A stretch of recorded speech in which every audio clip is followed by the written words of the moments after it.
I'm giving a Pasha Shir on Bereshis. The sincerity is,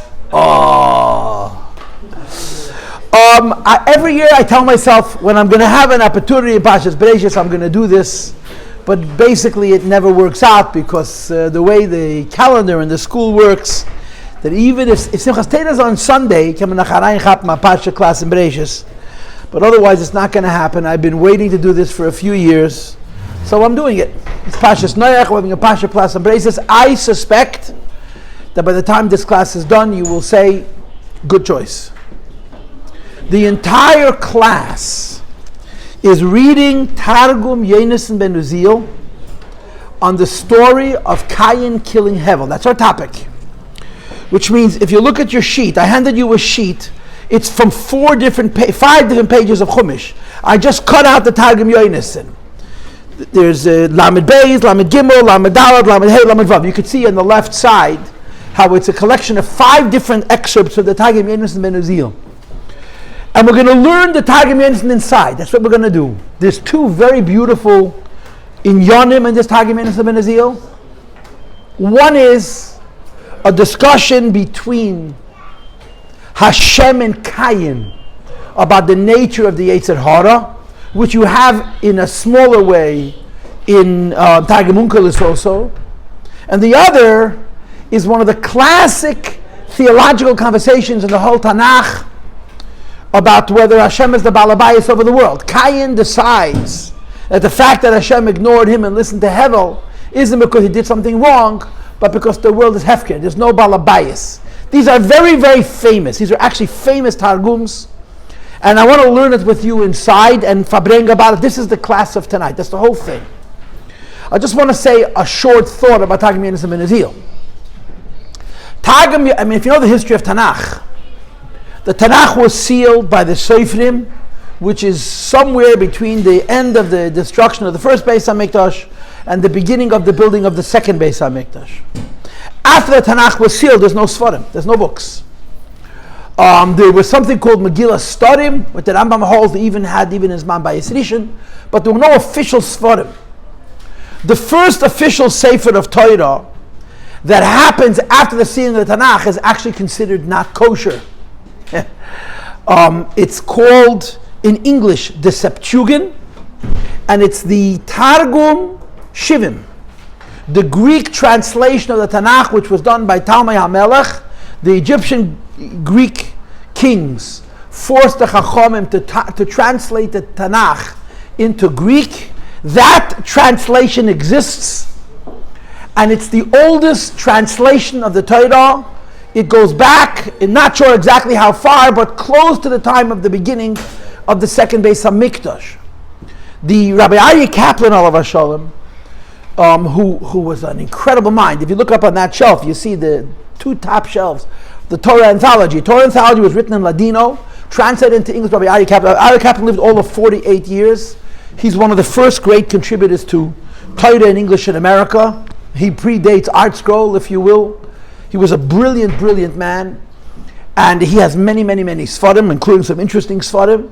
Rabbi Aryeh Kaplan has a Tanakh called the Living Torah. That's what he calls it. You can't sue him for making Living Torah because he came before the Living Torah. And in his translation of Tanakh, he uses the Septuagint a lot. He uses the Targum Shivim a lot. If you were here last year, when we did Pashas Noach, I actually brought in a picture of a map from Aryeh Kaplan's Chumash, where he approximates where the 70 nations lived. If you remember last year's class on Noach, I did 3 excerpts, and at the end of the class, I gave each of you a picture of a map of the ancient world of the Mediterranean region, whatever it is, the Mesopotamia, and he guesses where each one of the 70 nations that are written in Chumash are. For those who are not aware of this, in our Parsha, in Pashas Noach, there are the names of 70 Goyim. Shem, Cham, and Yefes each had children. If you'll count the children of Shem, the children of Cham, the children of Yefes, it's exactly 70. And it's understood that these are not just 70 people. These are the 70 nations. Shivim Umas, the 70 nations that we know about from Chazal, are those 70 people that are mentioned in the Parshas Noach. And he had the Targum Shivim, he had the Greek translation, and based on the Greek translation of those 70 names, he was able to guesstimate, a lot of them are guesses, but educate us approximately where each one of those 70 nations settled after the Mabul. It's fascinating. But Rabbi Achei Kaplan often uses the Septuagint, a lot of people do. It's not considered Ruach HaKodesh, it's not considered Torah, but we have no reason to say that it's false. The Tanoim at the time of the second Beis Hamikdash translated the Torah into Greek. That's the oldest, it's the oldest book out of the Tanakh which is connected to the Torah. I just want to say one more thing. Achei Kaplan in his English Chumash, when it comes to the names of the animals, in Pasha Shmini and Pasha Re'eh, the kosher mammals and the non-kosher birds that are mentioned by name, Achei Kaplan follows the Septuagint in terms of determining who these animals are.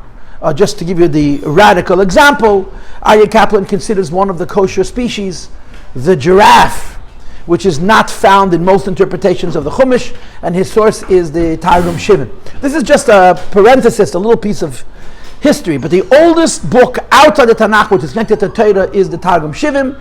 It's implicit from the Chazal that is actually more than one, because in one place it says that they took 70 elders, put them into 70 different rooms, and they made them translate the Torah, and each one of them made the same corrections, the same changes in the Torah. In other Midrashim it says they took 5 Chachamim, in other Midrashim it says they took 3 Chachamim, and the Rebbe actually suggests that there may have been more than one event where the Greeks had the Torah translated into foreign languages, and the Gemara says terrible things about it.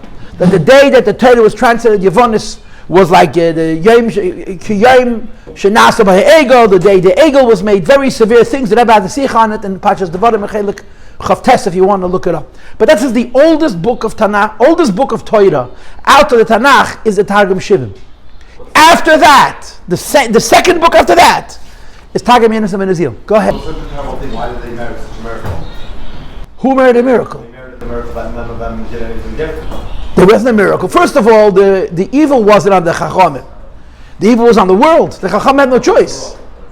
And the Chachamim didn't necessarily have a miracle. They were pushed very, very smart.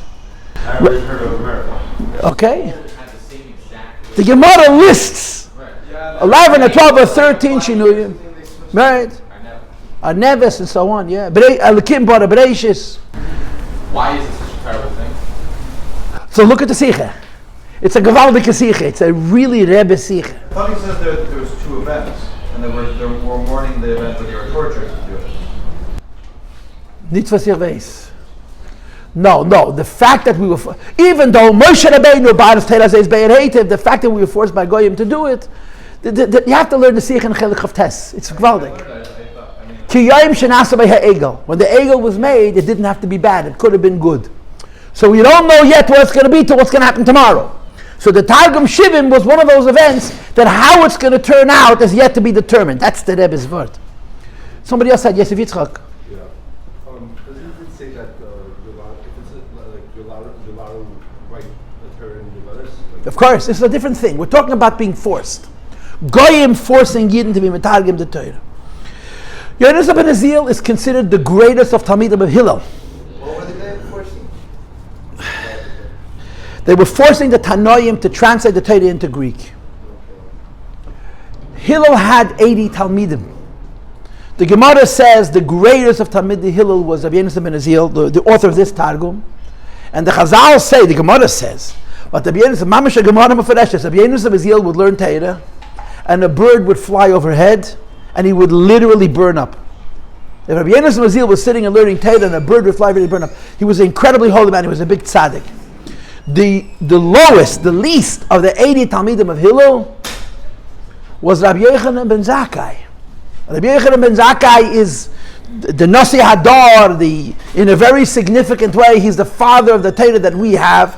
So you could just imagine if Rabbi Yochanan ben Zakkai is the youngest of Talmidei Hillel, and Rabbi Yossi Paltiel is the greatest, how great a man Rabbi Yossi Paltiel was. Now before I get to this, one more thing I want to share. Onkelos. As you know, Onkelos was a nephew of Titus. He was a nephew of the Roman king. Onkelos lived a few generations after Rabbi Yossi Paltiel. Rabbi Yossi Paltiel was a Talmud of Hillel. Onkelos was a Talmud of Rabbi Eliezer ben Hyrcanus and Rabbi Yeshua ben Chananya, who were Talmidim of Rabbi Yochanan ben Zakkai. In other words, Onkelos is technically 2 generations after Yossi Paltiel. It's more because Yossi Paltiel was the oldest Talmud and Onkelos was the youngest Talmud. And Onkelos' Targum is considered Ruach HaKodesh. The Rambam writes that Onkelos didn't really make the Targum. He simply took what his teachers, Rabbi Eliezer and Yeshua, taught him and he wrote it down. The Rambam writes that Onkelos was a very, very big expert at Lashon HaKodesh and that his Targum is very precise in representing how you describe the divine, how Hashem does actions in a very, very special kind of a way. But Targum Onkelos is younger than the Targum Yossi Paltiel. There's another thing. Onkelos is only on Chumash. Onkelos is on Chumash Torah. There's no Onkelos on Tanakh. Yossi Paltiel has the whole Tanakh with the exception of a couple of Sfarim, including Sefer Daniel. And it says in Sfarim that if Yossi Paltiel had written the Targum on Daniel, he would have had to have written when Mashiach is coming, which he was not allowed to do. So it was raised min hashamayim that it should not be metargim Sefer Daniel. But Yossi Paltiel translated not only the Chumash but most of the Tanakh. Yossi Paltiel's Targum has another characteristic, and that is it's not just a linear translation. Onkelos, 99% of the time, translates words. He's a verbatim translations. In a few places, in Vayechi, I think in Berachas Yaakov, Onkelos gets creative, and I think also B'zei Sabrocha. But as a rule, Onkelos translates the words. That's all he does. Yossi Paltiel is a medrash. You have many psukim where Yossi Paltiel could be 20 lines, 30 lines. In other words, he doesn't just translate the words, he tells you a midrash behind the words. And I have found, I'm not an expert on this, I have found that Rashi has a weakness for Yossi Paltiel. When Rashi brings really funny midrash on a pasuk, you'll turn to the look left side of the page and you'll probably find that Yossi Paltiel already said it. Now, I'm not saying that the Rashi says it because Yossi Paltiel says it, because the way the Rebbe explains Rashi has his own shita, or pshuta shel mikra, but the fact is that I've seen many times when Rashi brings medrashim that seem surprisingly far away from pshat, you turn to the other side of the page if you have a mikra gedel's chumash, and you'll see that the Yossi Paltiel already says it. So Yossi Paltiel is a very, very important ancient commentary on the Torah. And we're reading Bereshis, Genesis. Bereshis is packed. Bereshis is such an important parsha. Bereshis covers 1,600 years of history. Bereshis is by far the most chronologically inclusive Pedic, Sefer, parsha in the whole Tanakh. 600 years of history, and the stories in Bereshis are very, very important. The story of creation, the story of the birth, the creation of Chava from Adam, the birth of Cain and Hevel being kicked out of Eitzadas Tevara, of Gan Eden, and then of course the Kayin's murdering of Hevel.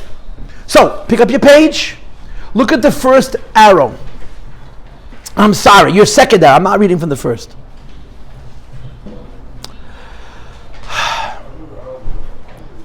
If you have your sheet, I made 2 sets of arrows. Look at the second one. Pasuk Vav. Va'amar Hashem leKayin. God speaks to Kayin. And he says, Lama takiflach? Why are you so hard? V'lama iskevishu sevar apin. V'lama iskevishu ikun in the anpach. Why does the countenance of your face show shame, embarrassment? Why are you embarrassed? Haloi, and now the Eibishter explains to Kayin, listen, you brought me a carbon, I didn't take it. Your brother brought me a carbon, I did take it. So you're upset. So the Eibishter says to Kayin, instead of being upset at me for not taking your carbon when I took Hevel's carbon, let me tell you how it works. This Targum, this pasuk, is a description of our relationship with the Yetzer Hara. If you study this Targum, you'd see that it's 5 lines of Targum you could fabring on this Targum for your whole life. If you want to understand the nature of our relationship with Yetzer Hara, it's a pasuk in Parshas Bereshis, but we're not going to read the pasuk. We're going to read only the Targum. I'm reading it inside. Pasuk Zayin. Hala, emphasis. Im teitef evadach. If you do good, Yishtevek loch choivach. He will let go of any liability he has against you. The way the Yetzer Hara works is that the less you listen to him, the less he bothers you. And the more you listen to him, the more of a nudge he becomes. So the Eibusha says to Kayin, Im teitev evodach, if you'll do good, yishtevek lo chayvech, he's going to leave you alone and not bother you about Avedas. Ve'in lo teitev evodach. And if you're going to do Avedas, if you're not going to do good, ba'al mohadein, in this world, liyoim dina raboch chetoch netir. To the day of the great judgment, he's going to remember your sin. He's never going to forget it. The Gemara says that there's one Chaverman that's got 3 names. In Chassidus, they've given him 3 more names. But in the Gemara, the Chazal said he has 3 names. His first name is Yetzer Hara. His second name is Satan. And his third name is Malach HaMoves. And then later on it became Yesh and Hergesh Hayash Kedu, the Sipah from the Bittul Rebbe. Yetzer Hara means he seduces you to do an Aveda. He gets you to sin. Satan means after you get to do an Aveda, he becomes the prosecuting attorney. He becomes the attorney general, what do they call it? The state prosecutor who goes to the Eibishter and says you deserve a punishment. And after he gets the Eibishter to paskin that you're chayiv, he exacts the punishment, and this is Malach HaMoves. It's the same guy. It's Hara, Satan, Malach HaMoves is the same Chaviman. He gets you to sin, he prosecutes you, and he exacts the punishment. But you have control. If you don't listen to him, he's powerless, and he leaves you alone. But if you give in to him, he never forgets. This is the nature of the Yetzer Hara. But then he continues. 3rd line into page Lamed Daled on the right side of the page. At the gate of your heart, Cheta Revia. Sin crouches. You ever watch a cat get ready for a hunt? Right? It crawls over and crouches down. The Yetzer Hara sits crouched, ready to spring on you if you'll give him weakness, if you give him an opening. The Yetzer Hara sits at the door of sin by each person, ready to pounce on that person and get them to do an Aveda. But ubidoch misoris reshusei de yitzra bisha. You're in control. He crouches down, he's waiting for you to show weakness, he's waiting for you to expose vulnerability, he's waiting for you to give him a finger, then he pulls you in like a meat grinder. But he has no control over you. When you tell him no, when you don't listen to the Yetzer Hara, he sits outside the door of sin for a lifetime. He has no power. Hashem is saying to Kain, don't feel bad. It's in your hands. If you make a mistake, he's never going to forget it. If you don't listen to him, he's going to leave you alone. He waits and tries to get you to do an Aveda,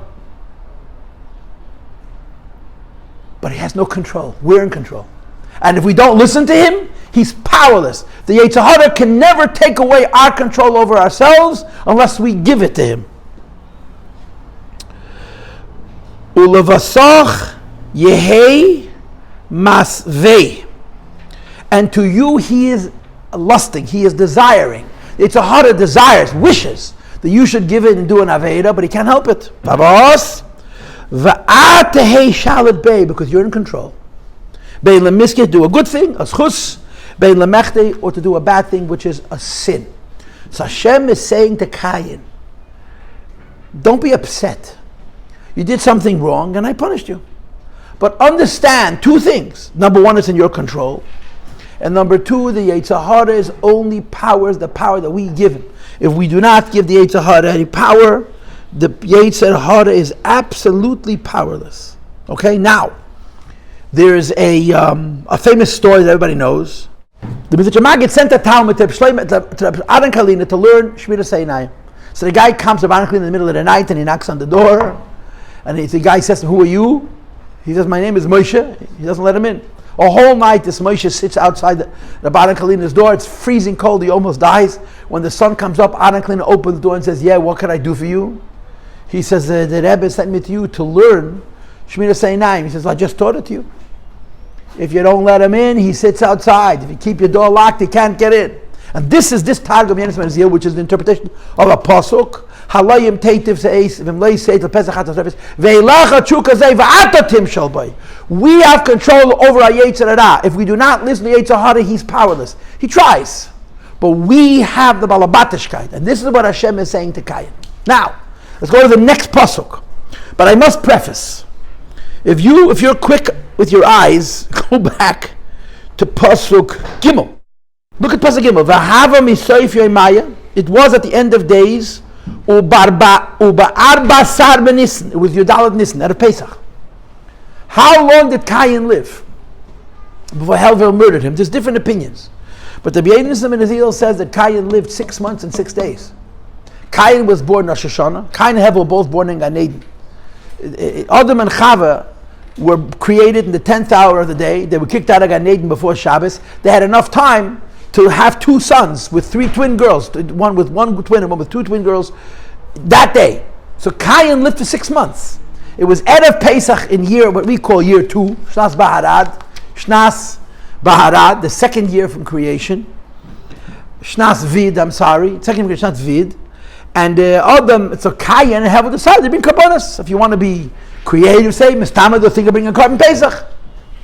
And each one brought the choices of what they had. One of the things which was brought in Sfarim, Rashi sort of hinted it as well, that they brought wool and linen, shatnez. Hevel was a shepherd, right?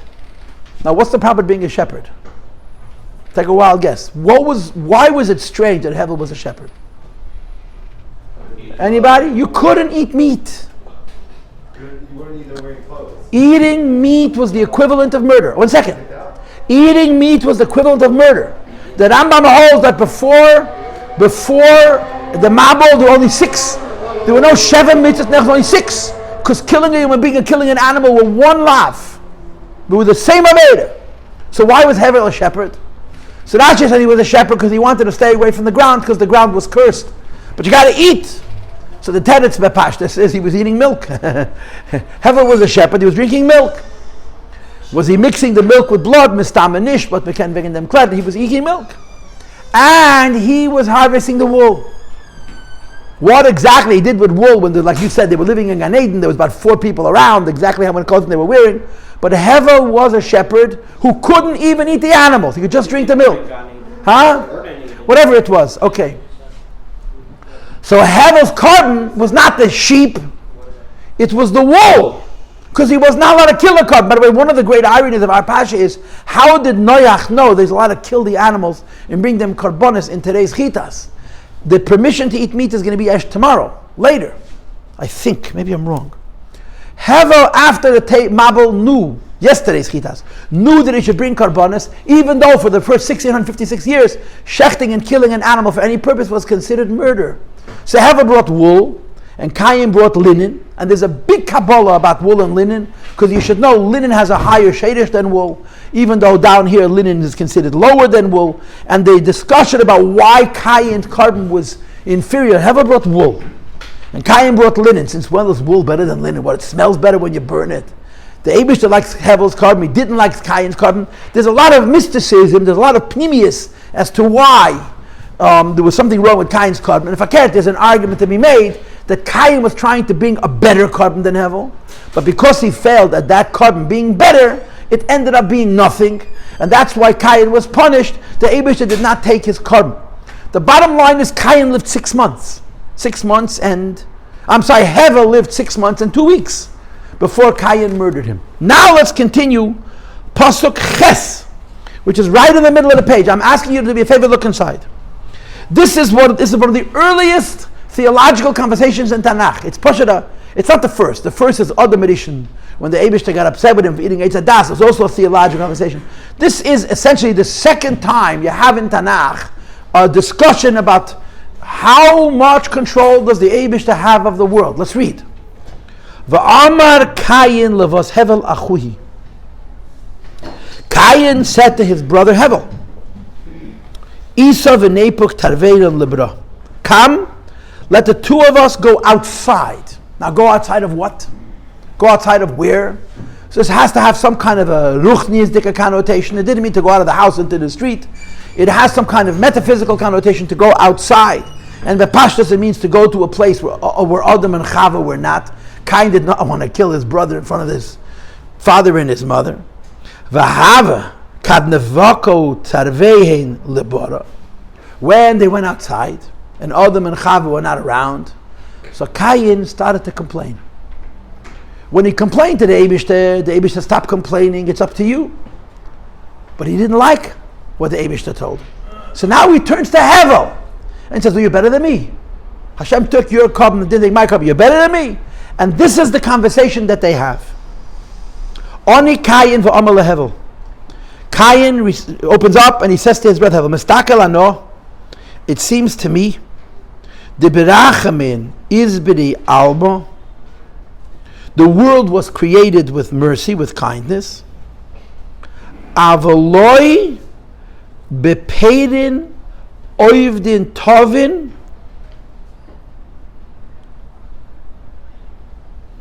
hu midbar umesuv apin is dina, is bedina. I have to guess how to translate these words exactly. Loi bepeirin means not with good deeds. There's no reward for good deeds, and there is no fairness in how the Eibishter judges people, whether they're righteous or they're not righteous. I agree that when the Eibishter made the world, he made it with Rachamin, but after the Eibishter made the world, how Hashem treats people is not necessarily connected. That if you're a good person, you're going to get a good schar. If you're a bad person, you get a bad schar. And here's his proof. Min biglal, my proof is, ma iskabel korbonoch, why was your carbon accepted? V'karbani mini lo iskabel berava. My carbon was not accepted favorably. And you know what, Hevel? I don't think you're better than me. I don't think your carbon was more sincere. So I am arguing like this. When Hashem created the world, he was showing the world mercy. After Hashem created the world, it just runs by mistake. And that's why you did a good thing, I did a good thing. He answered you, he doesn't answer me. He didn't answer you because you're good. He didn't not answer me because I'm not good. He answered you and he didn't answer me because he stopped paying attention. That's Kayin's theology. And if you understand Avodah Zarah, that's what Avodah Zarah means. Avodah Zarah doesn't mean there's no God. Avodah Zarah means that God's not paying attention. That God's up in the heavens. He doesn't know what's happening on earth. Kayin is the first person to utter these words. Kayin is the first person to say, there is a God, he created the world, he's no longer paying attention. Because if we were paying attention, he would never have done this, that your company took my company, didn't, you're no better than me. This is what Kayin says to Hevel. So the Targum continues. Oni Hevel v'omar leKayin. So Hevel says to his brother, no. He answers him. Berachmin is b'di alma. The world was created with mercy. When Hashem created the world, he was paying attention. However, ubepeide uvdin tovin umadber umeisiv apin leis bedina, and the world is continuing to be judged based on our good deeds. If we do good deeds, we're rewarded. If we don't do good deeds, we're punished. And the Eibishter cannot be bribed. Val dahavu peide uvadai tovin mididach, because the fruit of my carbon were better than yours. Ukdamin ledidach, and I brought it before you. You only imitated me. Iskabel berava karbani, Hashem took my carbon and didn't take your carbon. So this is a theological conversation. Kayin is saying, for Hashem to favor you over me is that I is not paying attention. It's all hefker. And Hevel says, no, I brought it first, and I brought it better. You brought it second, you didn't bring it as good. You get what you earned. So Kayin now responds. On the Kayin, it's the first wide line in the middle section of the page by the Lamed. On the first, it's right here. On Kayin v'omar leHevel. Kayin responds to his brother Hevel. These words, boys, that we're about to read are some of the most famous words in Jewish history. These words are quoted over and over and over again for righteousness and for lack of righteousness. Quote, Les din v'les dayan. There's no judgment, there is no judge. V'les olam acharon, there is no olam haba. V'les demitan agar tav l'tzadikaya, there is nobody who is giving good reward to the tzadikim. V'leis lemifra min rishaya, and there is nobody punishes the shayim. Kayin says, I'm not denying there's a God, but God is only good for creation. When he made the world, he got involved. Since then, there's no judgment, there's no judge, there's no elam haba, there's no schar for tzadikim, there's no onish for the shayim. Remember, How many human beings are wandering the earth at this point? Huh? At this point, there's 7. There's Adam and Chava, Kayin and his twin sister, Hevel and his 2 twin sisters. It's the ganze Welt, unless they already had children. 7 people wandering the earth. Now, Hashem spoke to them like I'm talking to you. Adam and Isha was in Gan Eden, Hashem spoke to them. They were intimate with the Eibishter. The world is 6 months old. And Kayin says, let's dim, let's die. There's nobody in charge. Why? What is the answer to that question? Why? What is the answer to the question, Abaisai? Because it doesn't make sense to me. If it doesn't make sense to me, it's wrong. Kayin uttered really the foundation of the whole Shita of Avodah Zarah. I'm not saying there's no God, but don't tell me this Hashgacha Pratis. Why? Good people are suffering. Right? The Gemara says that there was a Taneh who saw a father say to his son, climb up this tree and send away the mother bird and take the eggs. 2 places in Torah it says that Yichas Yamim. 2 places in Torah it says the person has long life. One is by Kibbut Aveim and the other by Shiluach HaKan. So when a father says to his son, climb up the tree and send away the mother bird, you have both mitzvahs where it says L'man Yarichon Yamecha. The boy climbs up the tree, falls out of the tree, and he hits his head and he dies. So he became an apakatus. This is Elisha Achad. One of the many explanations for why Elisha Achad became an apakatus because he witnessed this. So the Gemara says that if he had known what his grandson, Elisha Achad, a grandson's name was Rabbi Yankiv, that Rabbi Yankiv said, Schar mitzvah b'haya al maleka, that in this world there's no overt schar for mitzvahs. Okay, I don't want to go into this maaseh. But what I'm trying to bring out from this Gemara is that when a person lives in this world and he questions the presence of Hashem, and his criteria is, does it make sense to me? Now in Kayin's case, it's not does it make sense to me. Do I like his judgment? It was personal. If he takes my carbon, he's a God, he's a good God. Doesn't take my carbon, he's out of control. So these words, les din ve les dai, les alma de Yosef, it's quoted in thousands and thousands of Sfarim. Jews have had untold Sodas. Many, many, many times in our history, Jews who were frum were broken and broken and broken, and then they would utter these words, Les din v'les dayin. I don't believe in Hashgacha Pratis. Maybe there's Hashem. I don't see the Eibush in my life because it doesn't make sense to me. Now, no one is trivializing Chas v'sholem Tzadas. When people went through Tzadas, people came out of the Holocaust, and they said, Les din v'les dayin. What, you're going to punish them for it? Yeah. So, without personalizing it, this is the tragedy that begins in Bereshis. The first person to say, I don't believe that Hashem is paying attention. I don't believe that it's fair. I don't believe that if you serve Hashem, Hashem rewards you. I don't believe if you're a bad person, Hashem punishes you. It doesn't seem that way to me. Kayin is the first one to utter these words. And Hevel makes the mistake of arguing with him. Keep reading.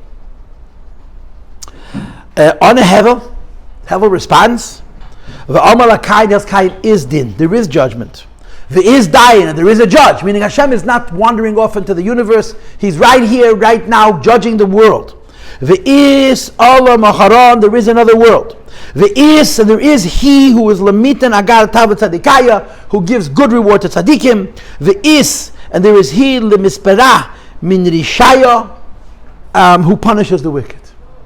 So the Yonis of Ezekiel explains that when it says in the Chumash, Vayomer Kayin al Hevel Achiv, Kayin says to Hevel his brother, and then it says Vayokum Kayin al Hevel Achav Vayargeyu, he stood up and he murdered him. The pasuk doesn't say what he said; it just simply says Vayomer Kayin Hevel Achiv. Kayin said something to Hevel, and then he killed him. So the Yonis of Ezekiel says, what was the argument about?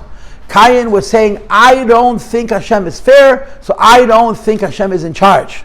So the Targum concludes, and it became an argument. And the argument became very, very passionate, very, very hot. I mean, all of us know the dangers of arguing with people, right? You have to choose your battles. Sometimes say, okay, you're right, leave it alone. Cain and Hevel didn't have any experience. This was the first argument in the history of mankind. So they didn't back down. Kayin is screaming, les din ve les dayin. And Hevel is screaming, apakayrus, yesh din ve yesh dayin. And they worked themselves up into a frenzy. They got angrier at each other. In other words, their theological conversation became less about the Eibishter and more about one another. How does it end? Val Eisek Piskamaya Ilan Have Misnatyan Al An Pebra. Over this issue, there was a big screaming match. An Pebra means on the outside. V'kom Kayin al Hevel Achuhi. Kayin got up. V'tova Avno b'mitzchei. He took a stone. He smashed him in the head. V'katle, and he murdered him. Rashi says that he stabbed him many times because he did that he stabbed him many times because he didn't know where the neshama got out. He kept on stabbing him because he wasn't dying right away. The Yonah says no, he hit him once in the head and he killed him. And the rest of it I'm not going to read with you. But the hemshach is Kayin says, Hashem says to Kayin, with your brother. So Kayin says very famously, Hashem erachi anechem, I'm your brother's keeper. And the Eibishter tells Kayin, Kelt me'achicha tzekim, I'm an Adama, your brother's blood is crying out from the ground. And then Kayin does tshuva. I want you to know that according to certain Sfarim, Kayin did a bad thing. And because Kayin did a bad thing, his children were wiped out in the Mabul basically. But Kayin is able to show remorse. Hashem wants to punish him. And Kayin says, God lavonim in you can carry the whole universe. You can carry the whole world. Maya Veda you can't carry. Maya Veda is so bad you can't forgive me. So he shows remorse. And it says in Helikas Sfarim that Kayin was, there's a whole shiloh whether Adam did tshuva, didn't do tshuva, but Kayin showed remorse, and there's even days that hold that he's in a way the inventor of tshuva because he shows remorse for having murdered Hevel. Okay, Ma'ariv. Shkoyach, thank you for listening.